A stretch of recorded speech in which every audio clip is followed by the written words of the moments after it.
भारत के दोस्त ने एक ऐसा दांव चल दिया है कि अब पाकिस्तान इससे बौखला गया है और दुनिया के नक्शे पर एक और नया देश आ जाएगा।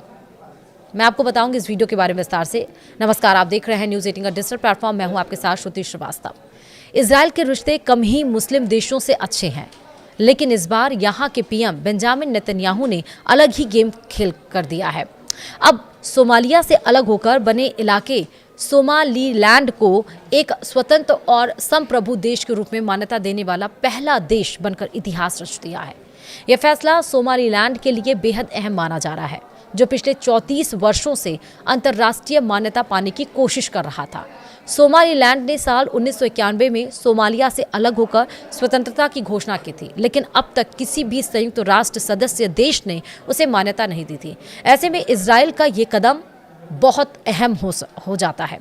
इजराइल के विदेश मंत्री गिडियोन सार ने शुक्रवार को घोषणा की कि इजराइल और सोमालीलैंड के बीच पूर्ण राजनयिक संबंध स्थापित करने का समझौता हुआ है।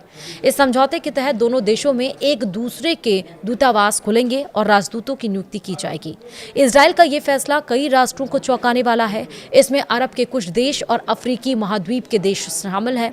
भारत के दोस्ताना रिश्ते रखने वाले इजराइल ने इस बार निशाने पर तुर्की और इजिप्ट जैसे देशों को रखा है, जिन्हें उनके इस फैसले से खासी तकलीफ हो रही है।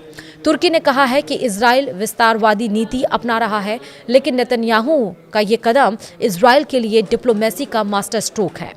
अब सवाल ये कि कब सोमालीलैंड बना देश। सोमालीलैंड सोमालिया के उत्तर पश्चिमी हिस्से में स्थित है और व्यवहार में एक स्वतंत्र देश की तरह काम करता है। इसकी सीमाएं जिबूती और इथोपिया से लगती हैं। यहाँ अपनी सरकार, संसद, सुरक्षा बल और चुनावी व्यवस्था है। बावजूद इसके इसे अंतर्राष्ट्रीय स्तर पर अब तक मान्यता नहीं मिली थी। इजराइल के प्रधानमंत्री कार्यालय ने इस फैसले को अब्राहम समझौते की भावना के अनुरूप बताया। साल 2020 में हुए इन समझौतों के तहत इजराइल ने कई अरब देशों के साथ संबंध सामान्य किए थे। इजराइल की ओर से एक वीडियो भी जारी किया गया, जिसमें प्रधानमंत्री बेंजामिन नेतन्याहू वीडियो कॉल के जरिए सोमालीलैंड के राष्ट्रपति अब्दुर्रहमान मोहम्मद अब्दुल्लाही से बातचीत की। उन्होंने अब्दुल्लाही को इजराइल आने का न्योता भी दिया, जिसे राष्ट्रपति अब्दुल्लाही ने स्वीकार करते हुए कहा कि वे जल्द ही यरूशलेम आना चाहेंगे। अब सवाल ये भी कि ट्रंप की बात भी क्या नेतन्याहू नहीं मान रहे हैं। इजराइल के इस फैसले से सबसे ज्यादा हैरानी अमेरिका को होगी, क्योंकि इस फैसले पर अंतर्राष्ट्रीय स्तर पर मतभेद सामने आ गए हैं।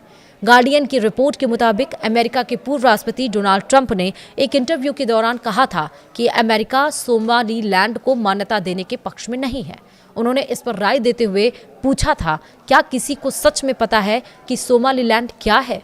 अमेरिका की सेना सोमालिया में तैनात है और वहां आतंकवादी संगठन अल शबाब के खिलाफ लड़ाई में सोमाली सरकार की मदद करती है। सवाल यह भी है, क्यों इजराइल ने ये खेल खेला? इजराइल की इस कदम की मिस्र और तुर्की ने कड़ी आलोचना की है। दोनों देशों ने कहा है कि यह सोमालिया के आंतरिक मामलों में हस्तक्षेप और इजराइल की विस्तारवादी नीति को दिखाता है। विशेषज्ञों का मानना है कि सोमालीलैंड को मान्यता देना इजराइल के लिए रणनीतिक रूप से फायदेमंद हो सकता है।